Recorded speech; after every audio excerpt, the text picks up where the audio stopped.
Don't fear debt. Debt should not be feared. It should be respected. Now, there are a lot of schools of thought out there about debt, and some people, they say that you should avoid it at all costs, and that when you do incur it, you should pay it down immediately. Debt is a financial tool. It's a tool, and used correctly, debt can be very effective at helping you achieve your financial goals and also achieve financial independence, even wealth. Now, look, I think Dave Ramsey's advice on a lot of things is spot on. In fact, I actually think his advice on debt is correct for a certain segment of the population.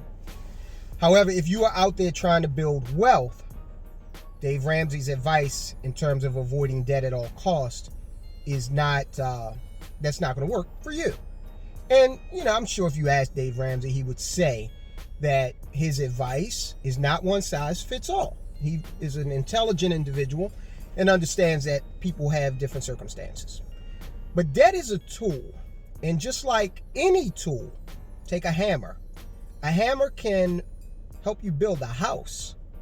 Hammers have been instrumental in the construction of the tallest buildings in the world, the mightiest warships the world has ever seen. But a hammer can also be used incorrectly. A hammer can, if you hit your thumbnail with it, then that's an incorrect use of a hammer that's going to be detrimental to you. A hammer, if you look at the FBI statistics, it's very interesting. There's a lot of debate in the country right now about rifles. If you look actually at the FBI statistics, and I will include them in the link, they say that blunt force is one of the leading methods of murder in the country.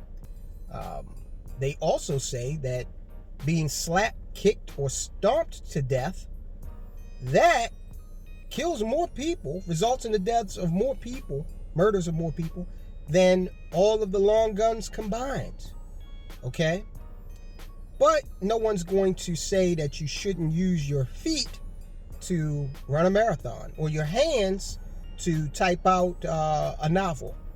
So using debt correctly will give you the ability to capture what is known as leverage. Leverage, I'll give you an example. I've given examples in previous videos. You go buy a house, for example. Now, you could look at the price of a house and say, our houses are running about $250,000 on average in my neck of the woods. So I'm going to save $250,000. Now, depending on how much money you make, that might take you a long time. That's where debt comes in. Debt gives you the ability to compress the time, and it also gives you the ability to control that $250,000 worth of real estate for a down payment somewhere in the neighborhood of 20% most of the time. That is the power of debt. Now, the other thing is if you want to own certain businesses, okay, if you want to go out, because remember, this is very important. We're going to do a video all on this. Out of all of the asset classes, you've got commodities, you've got paper, which is stocks, bonds, mutual funds, insurance policies. You've got real estate, and you've got your own business. Not a business you invested in via the stock market, but your own business. Out of all those asset classes, the business that you owned has the highest potential for the greatest return if managed correctly. So if you want to go out there and purchase a business like a McDonald's, for example, a lot of McDonald's franchises, it costs in excess of $1 million to get in on that opportunity. So you could either save $1 million or you can go out and borrow some of that money in order to control an asset, a McDonald's franchise, that is reputed to make you a lot of money. I mean, McDonald's, they have that, they used to have it, I don't know if they have it anymore. They had that sign that said, billions and billions served. That wasn't for you, the customer, to take note of.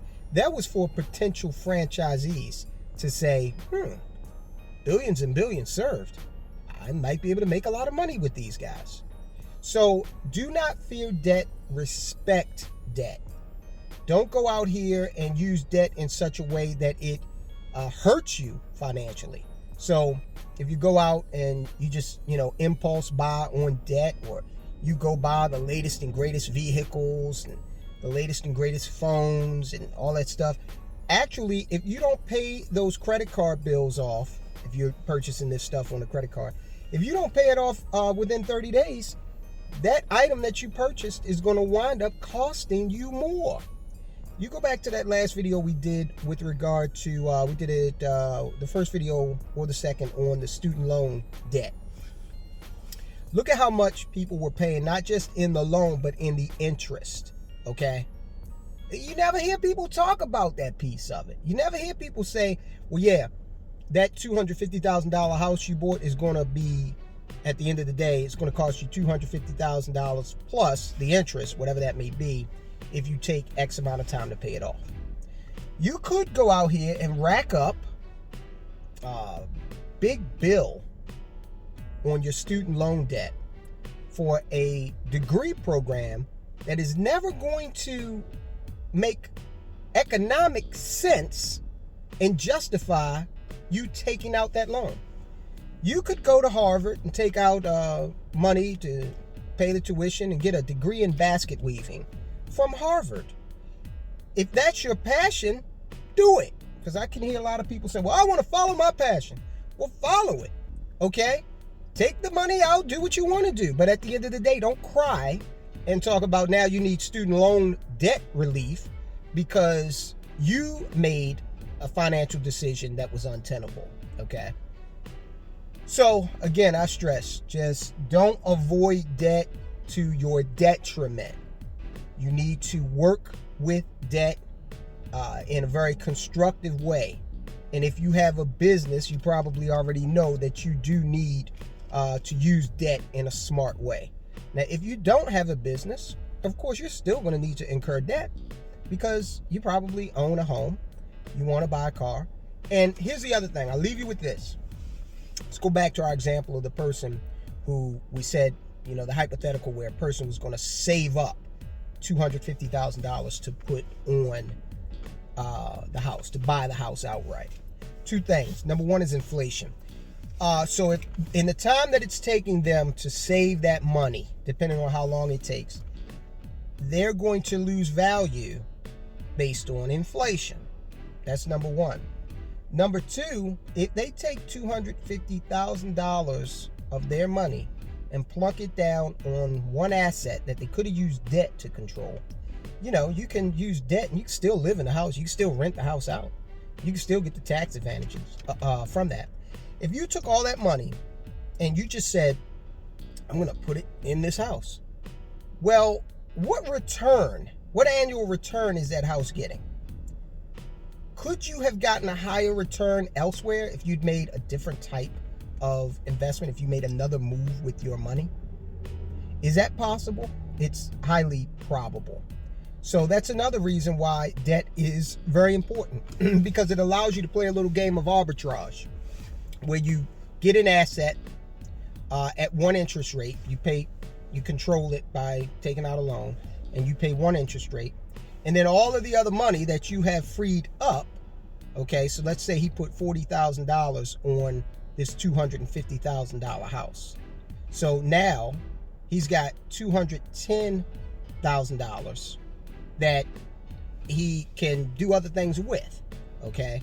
And if that's the case, then, hey, you will probably be able to easily find an investment that is paying a greater percentage rate than the rate that you're paying on the mortgage. And that means you're making some money. All right, so that's it for today. Got my ice cold caramel ice latte here. It's not too bad today. It's almost 60 degrees here in Maryland. I hope you have a productive day. I'll talk to you soon.